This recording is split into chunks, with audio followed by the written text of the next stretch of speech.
For New Zealand Prime Minister Bill English, election night was personal. Call it resilience, or a sheer bloody-minded will to win at any cost, in his own words. So he got back up, close to victory. New Zealand's Prime Minister Bill English celebrates winning the at least 58 seats at the country's election, just shy of the 61 needed to form government. Photo app English doesn't wear the crown yet, but the second-time national leader has stared down the ghosts of a humiliating defeat in 2002 to usher his party through the gate ahead of Labour. Without the enigma of former Prime Minister John Key, and against the full force of Jacinda mania, English is personally redeemed. In what was one of the hardest-fought campaigns New Zealand has seen in decades, both National and Labour engaged in Mastruth's National by far the more cynically.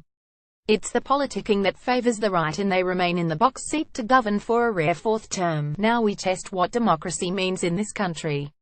Both parties could face a protracted stare-down at the negotiating table, with NZ First Leader Winston has refused to make a decision. He has a moral duty to begin negotiations with the largest party first, but certainly no constitutional obligation. It would be a difficult sell putting Labour in government on last night's numbers. Labour and the Greens might have briefly thought of weaving a net large enough to snatch victory from the jaws of defeat. Kingmaker New Zealand First Party leader Winston Peters, photo Jason Doorday. Just what will Winston demand is the question many will ask.